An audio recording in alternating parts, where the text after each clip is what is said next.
Universe நேயர்களுக்கு எனது அன்பான வணக்கத்தை தெரிவித்துக் கொள்கிறேன் தோழர்களே.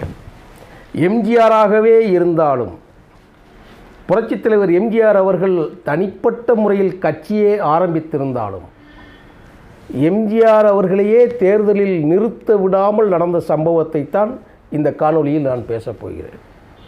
இதில் நீங்கள்லாம் வேறு எந்த சேனல்லையுமே இந்த செய்திகளை நீங்கள் கேட்டிருக்கவே முடியாது. அதிர்ச்சி அடையக்கூடிய செய்திகளாக இருக்கலாம். ஆனால் ஆள் யாருன்னு வெளியே தெரிய மாட்டாங்க.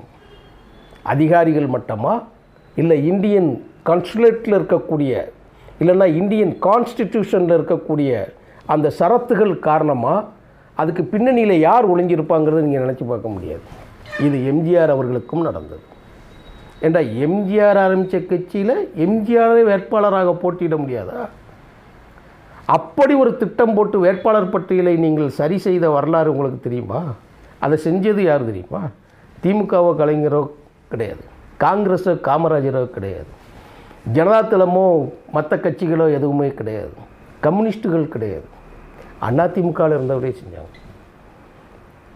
இதை அரசியல் புரியாதவர்கள் யுனிவர்ஸ் சேனலில் பார்த்துவிட்டு என்னை திட்டக்கூட நீங்கள் செய்யலாம். ஆனால் இதெல்லாம் நடந்ததா என்று கேட்டால் ஆம், உண்மை ஆதாரத்தோடு தான் நான் சொல்லுகிறேன். ஆதாரம் இல்லாத ஒரு செய்தியை நான் பதிவு செய்வதில்லை. முழு பெயர் பட்டியலோடு இந்த செய்தியை நான் சொல்ல போகிறேன். எம்ஜிஆருக்கு என்ன நடந்தது பார்ப்போம்ல. அதை செய்தவர்கள் யார், அதை நம்ம பேச வேண்டாம். ஆனால் நீங்களே புரிஞ்சுக்கிடுவீங்க. நான் சொல்கிறதுல நீங்களே புரிஞ்சுக்கிடுவீங்க என்ன நடந்தது பார்ப்போம். 1972 கட்சி ஆரம்பித்த எம்ஜிஆர் 77 கட்சியில் ஆட்சியை பிடித்த எம்ஜிஆர் அவர்கள் உடல்நிலை சரியில்லாமல் போயிடுது 87.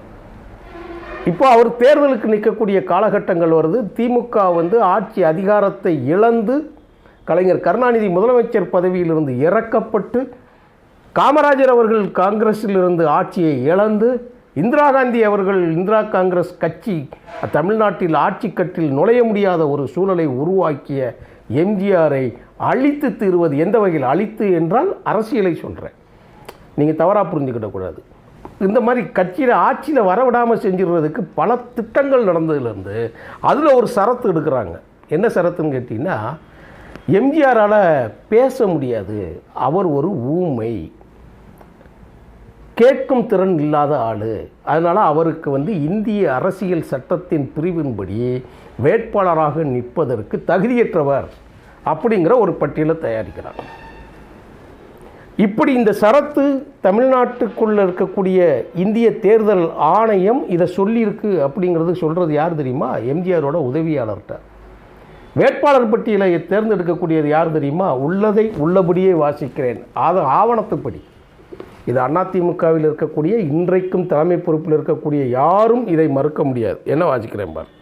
புரட்சித் தலைவருக்கு அடுத்த நிலையில் இருந்த ஆர்.எம். வீரப்பன், பொதுச் செயலாளராக இருந்த மறைந்த பாவு சண்முகம், மறைந்த நாவலர் நெடுஞ்செழியன், ராகவானந்தம், ராஜாராம், மறைந்த ஜேபிஆர் ஒன்று கூடி வேட்பாளரை தேர்வு செய்தாங்க.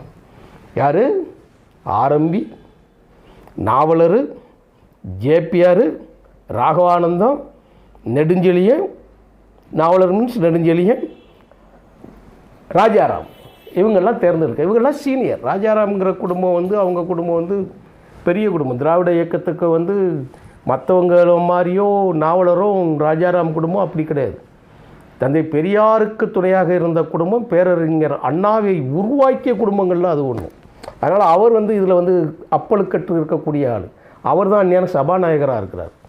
அவருக்கு இந்த செய்தி தெரிஞ்சும்போது சொல்லும்போது தலையில் அடித்து விட்டு சொன்னாரா? அது என்னையா அது விசித்திரமாக இருக்குது. யார் யார் சொன்னா? இப்படி எம்ஜிஆர் தேர்தலில் நிற்கலைன்னா எவன்டா நமக்கு ஓட்டு போடுவான்? இதை உடனடியாக இதை மாற்ற வேண்டும்னு சொல்லி எம்ஜிஆரோட உதவியாளர்கிட்ட கண்டிப்போடு கட்டளை போட்டவர் ராஜாராம். அப்போ அவரை லிஸ்ட்டில் இருந்து எடுத்துருவோம். நாவலர் அவர் எப்பயும் 2ஆம் இடத்துல இருக்கக்கூடிய ஒரு நபர், அவரை லிஸ்ட்டில் இருந்து எடுத்துருவோம். இந்த ராகவானந்தம் இருக்கக்கூடிய தொழில்துறை அமைச்சர் சில விமர்சனங்களுக்கு உட்பட்டு இருக்கிறார். அது சில காணொலிகளில் நம்ம பார்ப்போம். அதுகளில் ஆனால் எம்ஜிஆருக்கு அடுத்த நிலையில் இந்த இயக்கத்தை, எம்ஜிஆரின் கட்சியை, அண்ணா திராவிட முன்னேற்றக் கழகத்தை முழுமையாக நடத்தியவர் ஆர்.எம். வீரப்பன் அவர் தான். சரி, தேர்தல் ஆணையம் சொல்லுது, தேர்தல் ஆணையம் சொல்லக்கூடிய இருக்கக்கூடிய தலைமைச் செயலகம் மூலமாக இந்த தமிழ்நாட்டில் இருக்கக்கூடிய தேர்தல் அதிகாரிகள் மூலமாக சொல்லப்பட்டது என்று சொன்னால் நீங்கள் ஒரு குழுவை போட்டு நீங்கள் பார்க்க வேண்டாமா? அதிகாரிகள் சொல்லுவா, நம்ம சரி செய்யணும்ல. இப்போ பிச்சாண்டி இருக்கிறார், ஐஏஎஸ் பிச்சாண்டிக்கு இந்த தகவல் தெரிஞ்சு அவர் என்ன சொல்கிறார், இந்த மாதிரி சரத்து சொல்லுது, வேட்பாளர் பட்டியலில் வந்து எம்ஜிஆரோட பெயர் இல்லை அப்படின்னு சொல்லி எம்ஜிஆரோட உதவியாளர்கிட்ட சொல்கிறார். எம்ஜிஆரோட உதவியாளர் தகவல் தெரிஞ்சு அவர் அதிர்ச்சி அடைஞ்சு போய் உள்ளே ஓடுதார் தலைமைச் செயலர். ஏங்க இப்படி இல்லாமல் இருக்குது, தலைவர் பேர் பட்டியல் இல்லைன்னா எப்படிங்க? ஏன்னா எம்ஜிஆர் அவர்களுடைய மனைவி அவருடைய தனிப்பட்ட உதவியாளர் பரமசிவம் சென்னையில் இதில் அமெரிக்காவில் இருக்கிறாங்க உடன்பில். இதை மக்கள் எப்படி ஏற்றுக்கிடுவாங்க அப்படின்னு சொல்லிட்டு போய் பார்த்தா தான் நான் சொன்ன செய்தி சொல்கிறாங்க. எப்படி சொல்கிறாங்கன்னா, வாய் பேச முடியாதவர்கள், அதை பேசுகிறாங்க, வாய் பேச முடியாதவர்கள் தேர்தலில் நிற்க முடியாது. ஏன்னா வாய் பேசணும்னா ஒரு சட்டமன்றம் இருக்குது இல்லையா, டெமோக்ரஸி மீன்ஸ் டிஸ்கஷன் அப்படின்னு சொல்லுவாங்க. ஒரு கருத்தினை உருவாக்கி அந்த கருத்தின் மேல் விவாதம் நடத்தி அதை மக்கள் பயன்பாட்டுக்குரிய சட்டம் தீட்டுகிற இடம்தான் சட்டமன்றம், நாடாளுமன்றம். ஆகவே பேச வேண்டியது அத்தியாவசியம். விவாதிப்பதற்கு வாய் பேச முடியாதவர்களால் இயலாத காரணத்தினால் அந்த தேர்தலில் நிற்கக்கூடிய வாய்ப்பு இல்லைன்னு சொல்லி இந்தியன் கான்சுலேட்டில் இருக்கக்கூடிய இதுகளே சொல்கிறாங்க. கான்ஸ்டிடியூஷன் சொல்லுது அப்படி. அப்போ என்ன சொல்கிறாருன்னா, இவர் என்ன சொல்கிறாருன்னா, அது எப்படிங்க உங்களுக்கு இருக்கும்? எம்ஜிஆர் நேற்று வரைக்கும் பேசிக்கிட்டு இருந்தவர் தானே, இன்றைக்கி ஆப்ரேஷன் பண்ணியிருக்குது, உடல்நிலை சரியில்லை, அவரால் பேசும் திறன் குறைந்து இருக்கிறது, நாளைக்கு வரவே வராதுன்னு யார் சொன்னால்? அந்த சரத்து இது எப்படி பொருந்தும்? நன்றாக கொடுங்கன்னு சொல்லிட்டு உடனே வாங்கி அங்கே இருக்கக்கூடிய தேர்தல் ஆணைய சட்டத்தை முழுமையாக படித்து பார்க்குறா. அதில் ஒரு வரி வருது, பிறவிலேயே பேசும் திறன் அற்றவர்களுக்கு தேர்தலில் நிற்கக்கூடிய வாய்ப்பில்லை. அப்போ பிறவிலே பேசக்கூடிய வாய்ப்பு இல்லைன்னா எம்ஜிஆர் அப்படி இல்லைல்ல, நேற்று வரைக்கும் பேசிக்கிட்டு இருக்கிறார்ல, நாளைக்கு சரியாயிரும்ல. அப்புறம் எப்படி நீங்கள் இந்த திட்டத்தின்படி நீங்கள் முக்க முடியும்னு சொல்லிட்டு அந்த புத்தகத்தை தூக்கிக்கிட்டு வேட்பாளர் பட்டியலுக்கு திருப்பி போகிறார். நிலமை பாருங்கள். எம்ஜிஆரால் ஆட்சியில், அமைச்சரவையில், அதிகாரத்தில், பதவியில் இருந்து அனுபவித்தவர்கள் யாரும் செய்யாத ஒரு காரியத்தை அவருடைய உதவியாளர் ஒருவரால் தான் இது சாத்தியமாகுது, ஐஏஎஸ் மூலமாக. திருப்பி இந்த செய்தியை எடுத்துக்கிட்டு போய் அந்த புத்தகத்தோட பெயர் பட்டியல்களோடு போய் சபாநாயகரை பார்க்குறாரு. சபாநாயகர் இருந்தவர் தான் ராஜா. அதனால தான் சொன்னேன், அந்த சந்தேகத்துக்குரிய பட்டியலில் நான் ராஜாராம் அவர்களுடைய பெயர் எடுத்தேன்.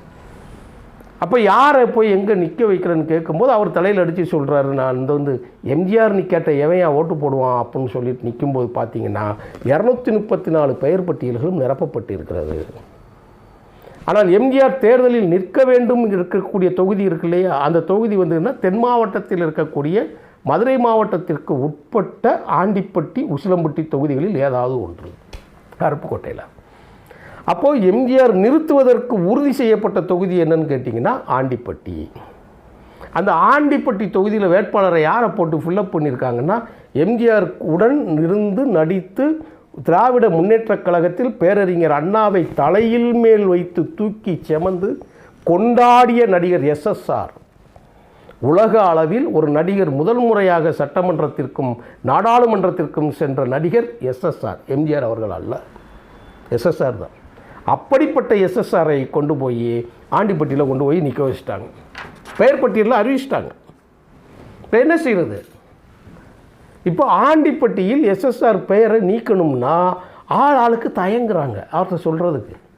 ஏண்டா, கட்சியோட தலைவர், புரட்சி தலைவர், மக்கள் தலைவர் அப்படின்னு உங்களால் கொண்டாடப்பட்ட உயிரோடு மருத்துவமனையில் இருக்கக்கூடிய தலைவரை எதிர்கட்சிக்காரன் சொல்லலை, நீங்கள் பெயர் பட்டியலில் போடுறவங்க என்ன இருக்குது? எம்ஜிஆரோட உதவியாளர் ஓடி போகிறார். ஓடி போய் நடிகர் எஸ்எஸ்ஆர்கிட்ட போய் சொல்கிறாரு, அண்ணே நீங்கள் தேர்தலில் நிற்க மாட்டேன்னு சொல்லி நீங்கள் வாபஸ் வாங்குங்க. நீங்கள் வாபஸ் வாங்கினா தான் புரட்சித் தலைவர் அவர்களுக்கு அஃபிடவிட் தயார் பண்ண முடியும்.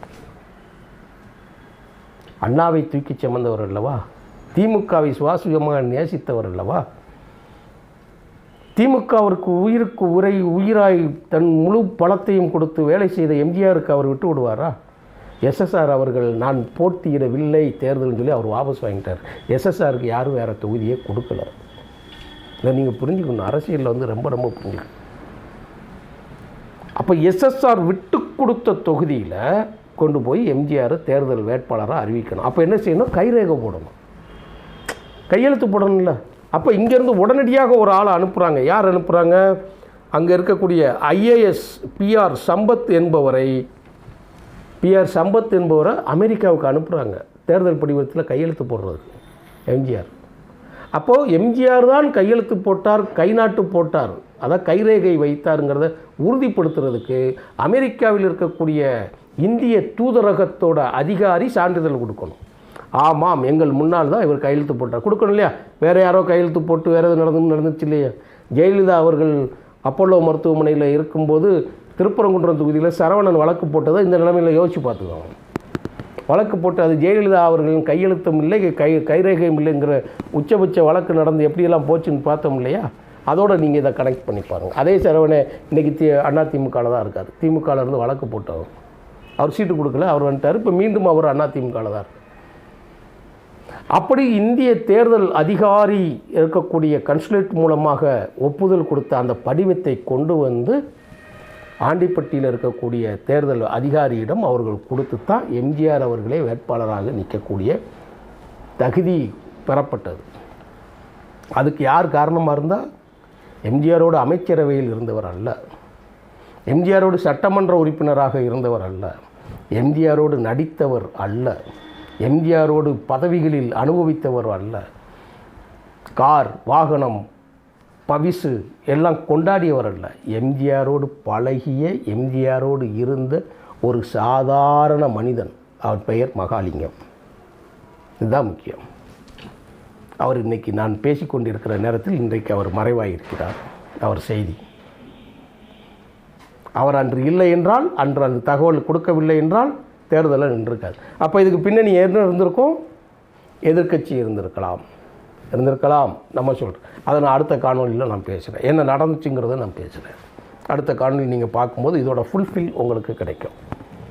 அப்போது ஒரு கட்சி தலைவரையே உடல்நிலை சரியில்லாமல் போயிடுச்சுன்னா அரசியலில் சொல்லுவாங்களா, டேய் தூங்கும்போது காலாட்டிக்கிட்டே இருக்கணும்பாங்கள, அவனுக்கு காது ஆடுது பாரு, மூக்கு முறைக்குது பாரு, நம்ம வயலாக இருப்பாங்கிற மாதிரி சினிமாக்களில் சொல்லுவாங்க இல்லையா? அதெல்லாம் இது காரணம். எம்ஜிஆரும் விதிவிலக்கல்ல, எம்ஜிஆரும் இந்த சதி திட்டத்திற்கு உள்ளாக்கப்பட்டார். உங்களால் நம்ப முடியுதா? அதன் பிறகு தேர்தலுக்கு வராமலேயே எம்ஜிஆர் அவர்கள் எப்படி வெற்றி பெற்றார் என்பதை அடுத்த காணொளியில் பார்ப்போம் தோழர்களே. நன்றி, வணக்கம்.